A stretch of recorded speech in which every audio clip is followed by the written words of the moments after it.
তো বিজেপির থেকে টাকা নিয়ে ইউটিউবে ভিডিও বানায়। 2000 বাড়ি মেমারি 1 নম্বর ওয়ার্ডে, আর থাকে 25 বছর ধরে কলকাতায়। ভাইপো কালকে মেমারির বাজারে এসে মস্তানি করে গেল, এই ভয়টা খুব ভালো লাগলো। মানব গ্রহকে নিয়ে অভিষেক বন্দ্যোপাধ্যায়কে বলতে হচ্ছে, এই ভয়টা খুব ভালো লাগলো। মানবগুহ মাঠে নামতেই ভয় কাঁপছে সর্বভারতীয় তৃণমূল কংগ্রেসের যুবরাজ অভিষেক বন্দ্যোপাধ্যায়। যদিও নিজেরাই বারংবার নিজেদেরকে সর্বভারতীয় দল বলে, একটা আঞ্চলিক দল হয়ে, তার সত্ত্বেও এতটা ভয়। রীতিমতো মেমারি বিধানসভা, মানবগুহ এবারের যে বিধানসভায় বিজেপির প্রার্থী, সেই বিধানসভায় গিয়ে সেখানকার প্রার্থীর প্রচার থেকে একাধিক মন্তব্য তাকে ঘিরে করা হয়েছে। রীতিমতো কিন্তু আক্রমণ করে বিভিন্ন মন্তব্য তুলে এনে বিভিন্ন কথা অভিষেক বন্দ্যোপাধ্যায় বলেছে। আজকের প্রতিবেদনে দেখাবো কিভাবে অভিষেক বন্দ্যোপাধ্যায় মানবগুহকে ভয় পাচ্ছেন এবং ঠিক কি কি মন্তব্য করেছেন, এবং ঠিক তার পাল্টা মানবগুহ কি বলছেন। অন্যদিকে ভোট চলে এসছে এবং নির্বাচন কমিশনের তরফে এমসিসি জারি করা দেওয়া হয়েছে। এমসিসি অর্থাৎ মডেল কোড অফ কন্ডাক্ট। তার সত্ত্বেও তৃণমূল কংগ্রেসের গুন্ডামি চলছে, বিভিন্ন জায়গায় তারা স্বেচ্ছাচার করছেন, বিশেষ করে মেমারিতে। মেমারি কেন্দ্রে কি হচ্ছে, কিভাবে তারা নিজেদের স্বেচ্ছাচার চালাচ্ছেন, সেই চিত্র আজকে আপনাদের প্রতিবেদনে দেখাবো। তার জন্য প্রতিবেদনটা সম্পূর্ণ দেখুন। নমস্কার, আমি সানিয়া, দ্য নিউজ বাংলায় আপনাদের সকলকে স্বাগত। মেমারি বিধানসভার ইচ্ছাপুর প্লেগ্রাউন্ড থেকে মেমারি নতুন বাস স্ট্যান্ড পর্যন্ত অভিষেক বন্দ্যোপাধ্যায় গতকাল একটি রোড শো করেছিলেন এবং রোড শোর শেষে রীতিমতো সেখানকার বিজেপি প্রার্থী মানব গুহকে আক্রমণ করে একাধিক মন্তব্য তিনি করেছেন। সেখানকার যিনি তৃণমূল প্রার্থী রাসবিহারী হালদার, তার প্রচারে গেছিলেন অভিষেক বন্দ্যোপাধ্যায় এবং প্রচার থেকে পরিষ্কার বলছেন যে মানব গুহ নাকি মেমারিতে থাকেন না, 25 বছর তিনি কলকাতায় আছেন, বিজেপির টাকায় নাকি তিনি এতদিন খবর করতেন। অবশ্যই এতদিন সাংবাদিক মানব গুহকে অভিষেক বন্দ্যোপাধ্যায় ভয় পেতেন। ভয় পাওয়াটা খুব স্বাভাবিক, কারণ অভিষেক বন্দ্যোপাধ্যায় লিপস অ্যান্ড বাউন্সের ঘটনার পর, এত টাকা বাজেয়াপ্ত হওয়ার পর কেন তাকে জেলে পাঠানো হলো না, এই ধরনের প্রশ্ন বারংবার করেছেন। মমতা সরকারের চোখে চোখে চোখ রেখে একাধিক ভুল তারা তিনি ধরিয়ে দিয়েছেন, একাধিক প্রতিবেদন করেছেন। ফলে সাংবাদিক মানব গুহকে ভয় পাওয়া তো খুব স্বাভাবিক। তবে এবারের রাজনীতিবিদ অর্থাৎ বিজেপি নেতা মানব গুহকে কি ভয় পাচ্ছে অভিষেক বন্দ্যোপাধ্যায়, যার জন্য মেমারি থেকে এই ধরনের মন্তব্য তিনি করছেন? কি বলেছেন অভিষেক, আগে সেই বক্তব্য একবার শুনুন। যদি বিজেপির এখানে যে প্রার্থী হয়েছে, তো বিজেপির থেকে টাকা নিয়ে ইউটিউবে ভিডিও বানায়। 2000 বাড়ি মেমারি 1 নম্বর ওয়ার্ডে, আর থাকে 25 বছর ধরে কলকাতায়। তাকে বিজেপি প্রার্থী করেছে। যে টাকা নিয়ে ভিডিও বানায়, সে যদি এখানে আগামী দিন থাকে, তাহলে তো সার্টিফিকেট সই করতে টাকা চাইবে।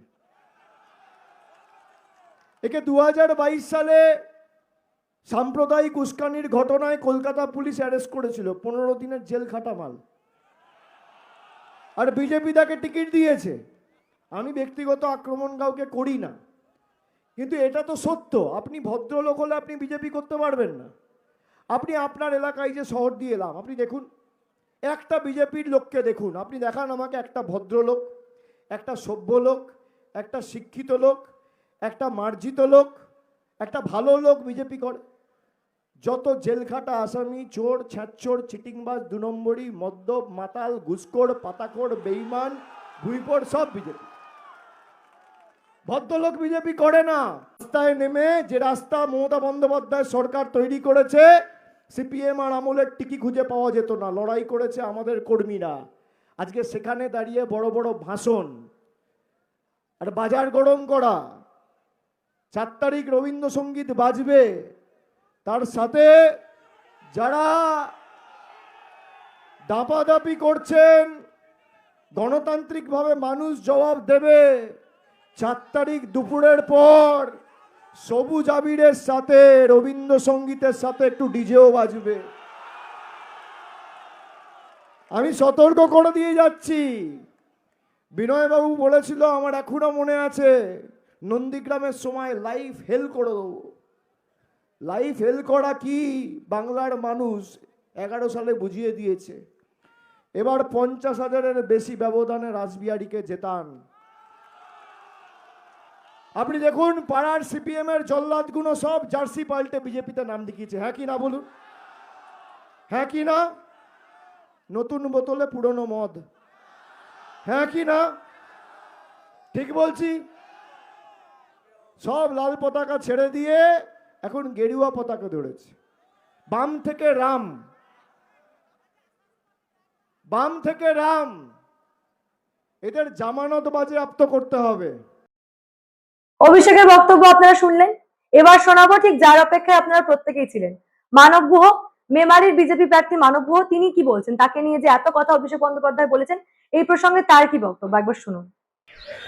ভাইপো কালকে মেমারির বাজারে এসে মস্তানি করে গেল, এই ভয়টা খুব ভালো লাগলো। মানব গোকে নিয়ে অভিষেক বন্দ্যোপাধ্যায়কে বলতে হচ্ছে, এই ভয়টা খুব ভালো লাগলো। দুদিন আগে অব্দি অভিষেকের প্রার্থী বলছিল 1 লাখ ভোটে জিতবো। মানব গো দুদিন প্রচার করতে শুরু করার পর সেই জেতাটা 50,000-এ নেমে এসছে। আর দুদিন যাওয়ার পর এই 50,000 তো আর থাকবে না, শূন্য হয়ে যাবে। ভাইপো বলছে আমি নাকি 25 বছর কলকাতায় ছিলাম। এর খবরগুলো ভালো করে জানতে হবে ভাইপো।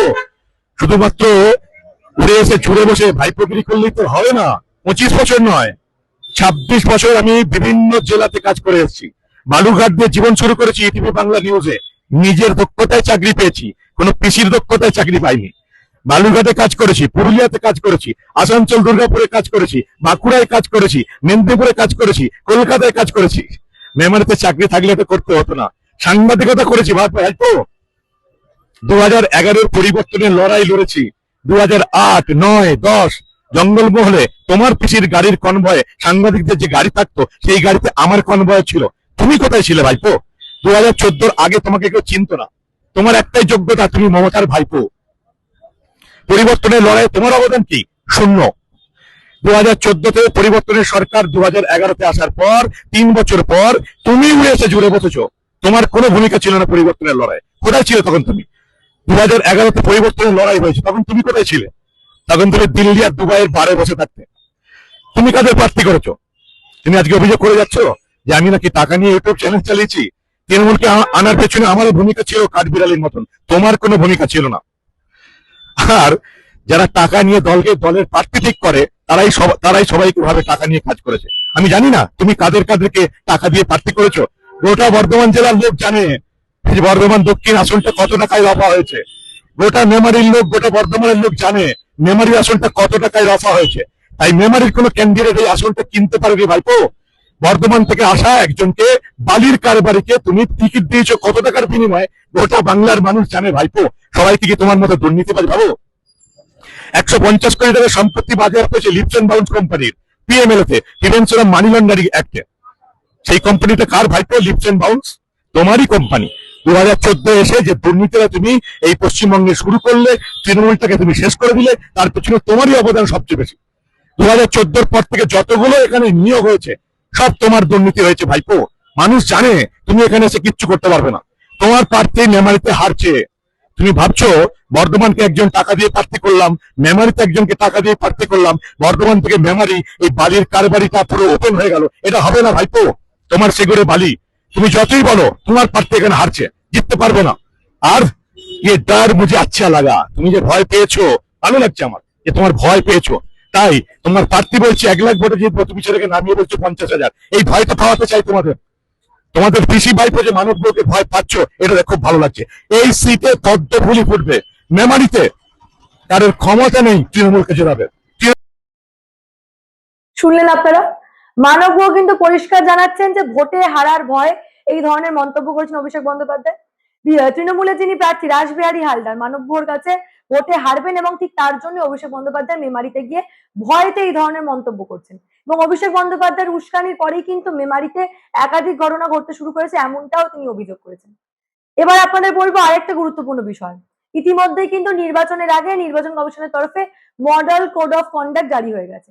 এই মডেল কোড অফ কন্ডাক্ট কি?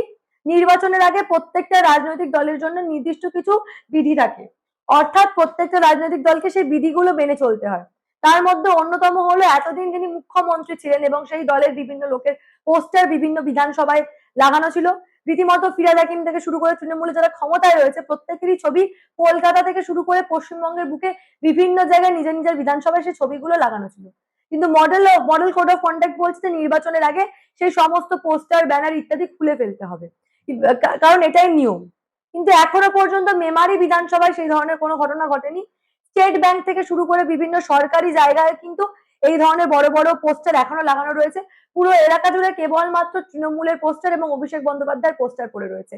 অন্য কোনো রাজনৈতিক দলকে সেখানে পোস্টার লাগাতে দেওয়া হচ্ছে না, এমনটাই কিন্তু বিজেপি প্রার্থী মানব গুহ অভিযোগ করছেন। নমস্কার বন্ধুরা, আমি আগেই আপনাদের বলেছিলাম যে এবারে নির্বাচনটা এতটাও সোজা হবে না। নির্বাচন কমিশন যত চেষ্টাই করুক না কেন, মমতা বন্দ্যোপাধ্যায়ের রাজ্য সরকারি কর্মচারীরা যারা এখন নির্বাচন কমিশনের কাজ করছেন, তারা শুধুমাত্র তৃণমূলের এজেন্ট হয়েই কাজ করছেন। ভালো করে দেখুন, এই মুহূর্তে নির্বাচন কমিশনের এমসিসি চলছে, মডেল কোড অফ কন্ডাক্ট, যেখানে রাস্তার উপর, রাস্তার পাশে কোন রকমই কোনো ফ্ল্যাগ, পোস্টার, ব্যানার টাঙানো যাবে না। কিন্তু যেহেতু এখানে তৃণমূলের রাজত্ব চলছে, তাই সরকারি কর্মচারীরা তৃণমূলের হয়েই কাজ করছে। আমাদের সিভিক বন্ধুরা এখানে রয়েছেন, তাদের চোখের সামনে সমস্ত দোকানে, রাস্তার পাশে, এমনকি রাস্তার উপরে সমস্ত তৃণমূলের ফ্ল্যাগ রয়েছে, কিন্তু তারা দেখতে পাচ্ছেন এবং পুলিশের কোনো রিপোর্ট নেই। প্রশাসন কিছু দেখতে পাচ্ছে না, বিডিও ম্যাডামকে বারবার বলার পর কিছু দেখতে পাচ্ছে না। রাস্তার উপরে তৃণমূলের ব্যানার, ফেস্টুন, হোর্ডিং, আর কোন রাজনৈতিক দলকে এরা লাগাতে দেবে না, শুধুমাত্র এখানে তৃণমূল লাগাবে।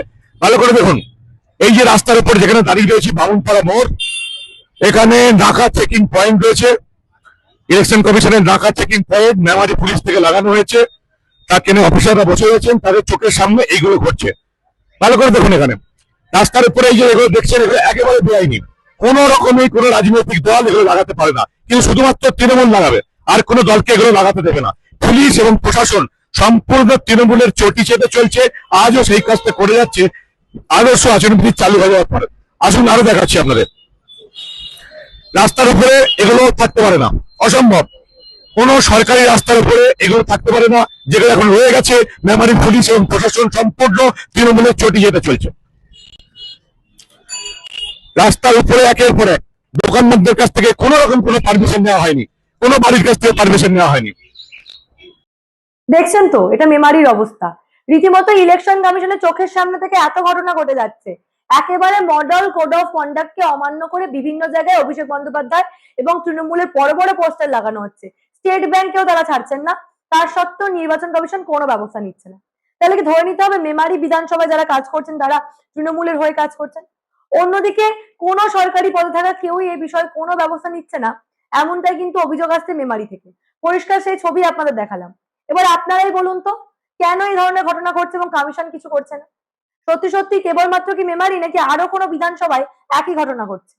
অন্যদিকে অভিষেক বন্দ্যোপাধ্যায় ঠিক কতটা ভয় পেয়েছেন, রীতিমতো ভয়তে কাঁপছেন কিন্তু, যার জন্য বারংবার এইভাবে মানব ভুয়োকে আক্রমণ করে কথা বলতে হচ্ছে।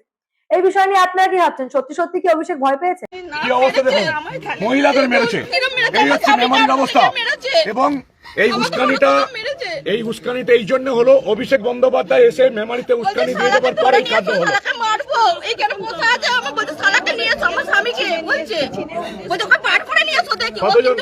কতজন এসেছিল? কোন পাড়া থেকে এসেছিল?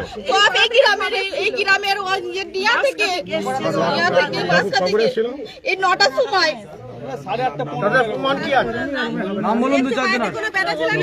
পুলিশ প্রশাসনের অযোগ্যতার জন্য আজকাল এই ঘটনা ঘটছে। এটা সম্পূর্ণ হচ্ছে অভিষেক বন্দ্যোপাধ্যায় উস্কানি দিয়ে গেলেন মেমারি বাজারে, তারপরে এই ঘটনা ঘটলো। অভিষেক বন্দ্যোপাধ্যায়কে গ্রেফতার করতে হবে। এই নাকি গণতন্ত্র? বারংবার কিন্তু তৃণমূল আমলে এই ধরনের ঘটনা আমরা দেখেছি। যে কোনো নির্বাচনের আগে বিরোধী দলের পক্ষ থেকে যারা প্রচার করেন বা বিরোধী দলের কর্মীদের বাড়িতে ঢুকে রীতিমতো বাড়িতে আগুন লাগিয়ে দেওয়া থেকে শুরু করে মহিলাদের অপমান, শ্লীলতাহানি থেকে শুরু করে বিভিন্ন ঘটনা কিন্তু তৃণমূলের রাজে একেবারে পরিষ্কার। আবারও কিন্তু মেমারিতে একই ঘটনা ঘটছে। কালকে অভিষেক বন্দ্যোপাধ্যায় উস্কানি দেওয়ার পরেই কিন্তু তৃণমূলের গুন্ডা বাহিনী অ্যাক্টিভ হয়ে গেছে এবং বিজেপি কর্মীদের ঘরে ঘরে ঢুকে এইভাবেই ভয় দেখাচ্ছে। এই বিষয় নিয়ে আপনারা কি ভাবছেন? কতদিন আর এই অন্যায় অনাচার চলবে? কতদিন আর তৃণমূল এইভাবে স্বেচ্ছাচার এবং গুন্ডামি করে যাবে এবং নির্বাচন কমিশন থেকে শুরু করে বাকিরা কিছু করবে না? নির্বাচনের আগে কেন পশ্চিমবঙ্গে ভয় দেখানোর ঘটনা এত সাধারণ হয়ে গেছে? অন্যদিকে সত্যি সত্যি কি মানব ভুয়োকে ভয় পাচ্ছেন অভিষেক বন্দ্যোপাধ্যায়? মানব ভুয়োর কাছে একটা বড় মার্জিনে রাসবিহারী হালদার হারবেন এমনটা আগে থেকে জানেন অভিষেক বন্দ্যোপাধ্যায়, যার জন্যই কিন্তু বারংবার এই ধরনের আক্রমণাত্মক কথাবার্তা তিনি বলছেন। এই বিষয় নিয়ে আপনাদের মূল্যবান এবং গুরুত্বপূর্ণ মতামত অবশ্যই আমাকে জানাবেন দ্য নিউজ বাংলা কমেন্ট সেকশনে, এবং দেখতে থাকুন দ্য নিউজ বাংলা। জেনে রাখবেন, বাংলার ভোটের রাজনীতির এই ধরনের কোনো ঘটনাই কিন্তু, যে ঘটনাগুলো চেপে দেওয়া হয়, আমরা কিন্তু চেপে রাখতে দেবো না।